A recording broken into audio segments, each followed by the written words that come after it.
With Black Bolt and White Flare launching in Japan on June 6th, we should know all 170-ish cards this coming Friday.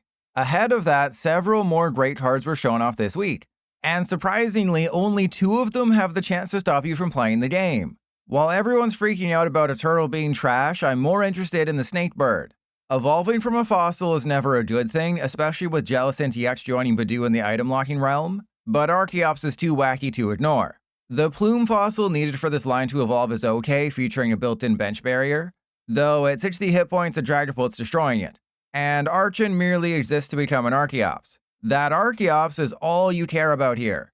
Put it in the active spot and it can devolve any one of your opponent's Pokemon. Retreat with Rescue Board or Air Balloon into another Archeops, then you can do it again. For a matchup like Dragapult EX, Archeops allows you to devolve a Dragapult, then devolve a Dracloak into a Dreepy, and you can follow it up with a Badoo attack to prevent them from using Rare Candy. Or if you really want to be diabolical, simply put Genesect in the active at the end of your turn, preventing both items and tools from being played. Or put Team Rocket's Arbok in the active, now they can't put Dracloak into play from hand. Or just INO them after devolving their Pokemon with Archeops, shuffling the evolutions back into their deck. And if you want to be the greatest villain since Damien, use 2 Archeops to devolve 2 Dragapult into Dracloak, then use TMD Evolution as your attack to further devolve all of their Pokemon into Dreepy.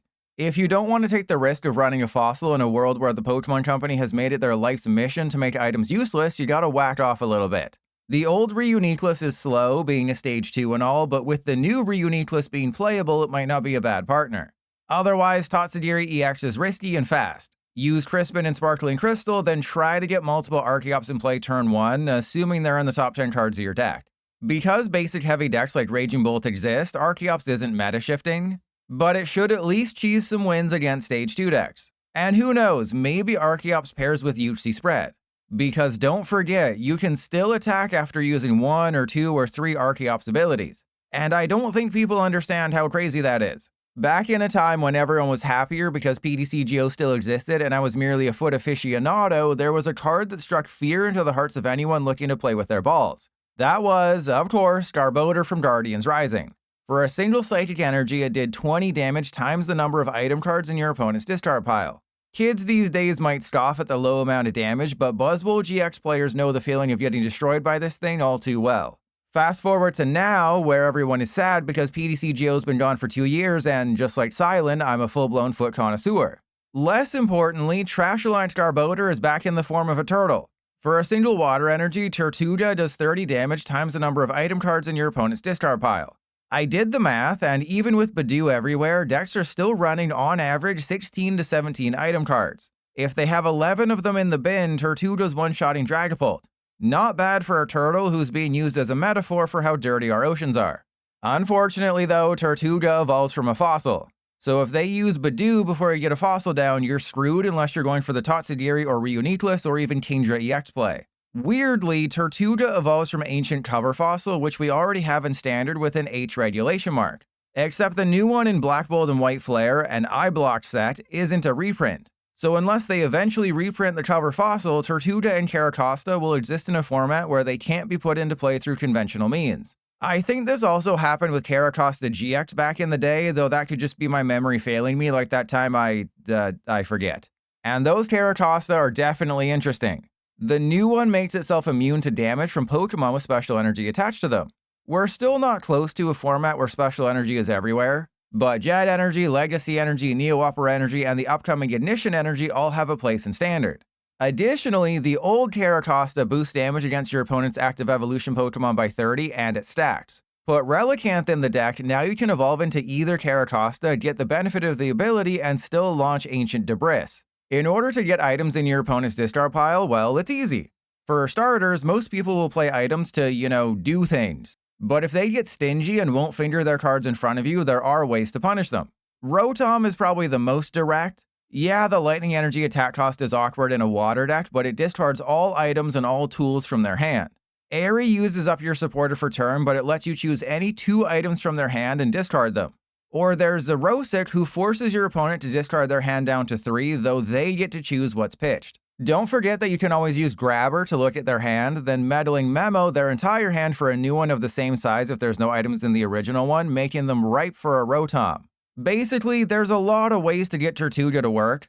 Except you might not even need to do more than run one Rotom and one Xerosic because they're always going to have items in the discard pile. So Tirtouga's strong, we just have to find the perfect partner for it. Then we have Genesect EX, who makes every Metal Evolution deck better at the cost of having a somewhat useless card on the field after turn 3.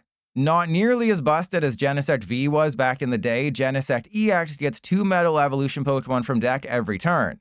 This makes our Chaladon, Goldengo, and any deck running Metang a lot more consistent. Unfortunately, the attack on Genesect kinda sucked, dealing just 150 damage and reducing the damage it takes next turn by 30. With a Bravery Charm attached and Full Metal Lab in play, it does have effectively 300 hit points. But no, this isn't going to be your main attacker because 150 isn't even enough to KO a Squawkabilly. For as great as this card is, there's not much else to say about Genesect. The ability is awesome. If you're playing any deck that relies on Evolved Metal Pokemon, chuck in a copy of Genesect and boom, it immediately gets stronger. Remember when I mentioned off the top that there were 2 cards that might prevent you from playing the game? This is one of those cards, sort of. When the new Gothitelle is in the active, it can force your opponent to shuffle draw 3. Not amazing on its own until you realize the potential combo. After using Gothitelle's ability, putting them down to 3 cards, you can retreat and hit them with a curse word from Banette. This gives them a 0-card hand. Yeah, not fun, but it gets worse. The old Gothitelle's ability allows you to look at the top 2 cards of your opponent's deck and put one of them on top and the other on the bottom. So not only can you remove their hand, but you can choose what they draw next turn. And if you want to forget the Banette altogether and just go with a straight Gothitelle deck, the old one does 120 damage and discards a random card from their hand. Or stick with the new one, which does 180 damage if you both have the same size feet. And don't forget that both Gothitelle are Psychic types, so they hit Raging Bolt and Dragapult for weakness if Lily's Clefairy is in play. Luckily, I'm not sure if this combo is actually good. Though adding in the new Gothita that looks at the top 5 cards of your opponent's deck and rearranges them sounds not fun. Irregardless, control decks get a lot more tools in Black Bolt and White Flare, and everyone should be worried. Revealed just a few hours before I started making this video, the Crocodile line seems like it could be playable. And best of all, it might prevent you from playing the game. Translated by Tuan Lei on Blue Sky, Crocodile does 60 damage for a Darkness and a Colorless, and forces your opponent to discard 2 cards from their hand. And for 2 Darkness and a Colorless, it can do 240 damage if they have 3 or fewer cards in hand. Even though it's putting 2 Stage 2 lines together, Crocodile could be paired with the new Gothitelle that forces them to shuffle draw 3. That instantly lets you do 240 damage with Reversal Energy on Crocodile. Or use Unfair Stamp, Xerosic, or the risky Lucian to try to limit their hand to 3 or less. I think if you're building a Crocodile deck, the hand discard is probably better than the damage. It's just nice to have that option to deal 240 if you need it. As for the Sandile and Crocorock, Sandile does 10 damage and discards 1 card from their hand, while Crocorock does 40 and discards 2. Just remember that they get to choose what's discarded. Still, this seems better than Arbok EX, which I never managed to win with despite multiple attempts. And for as long as I've been playing the Pokemon trading card game, there's never been a good Crocodile. I mean, the current one in Standard has okay stats, it's just not playable. So at the very least, Black Bolt's Crocodile is the best Crocodile I have ever seen. And that's not nothing. I know the Pokemon Company said we'd get Blast from the Past in Black Bolt and White Flare, but this is just sad. 13 years later, and Keldeo EX seems worse than Keldeo EX from Boundaries Crossed. The old one had an ability that puts itself in the active. The new one has no ability. The old one could take one-shots, albeit with a lot of energy. The new one cannot. I mean, the new Keldeo tops out at 120 damage. Sure, Sonic Edge goes through Mimikyu's ability, but 120 isn't even enough to one-shot Crustle or Aegislash. Comparing Keldeo EX to Keldeo GX, it's even worse. Sonic Edge only does 10 more damage despite a 6-year gap. Except the GX Keldeo had an ability that made itself immune to GX Pokemon attacks. And the GX attack could deal 250 damage. Yeah, lowercase Keldeo EX is wholly unplayable. It gets worse for Keldeo's horsemates. While more playable than the horrible Ogerpon coming in Destined Rivals, and the rough Landorus, Tornadus, and Thundurus in Black Bolt and White Flare, Virizion, Terrakion, and Cobalion are still disappointing. Grass is turning out to be a good type with so many strong cards weak to it, but Virizion isn't about to be splashed into decks over Iron Leaves EX. For 2 Grass and a Colorless, it does 130 damage. That's not enough to one-shot any of the meaningful 2-prizers in Standard like Charizard, Garchomp, and Grimmsnarl. For a Fighting and a Colorless, Terrakion does 130 if one of your Pokemon was just knocked out.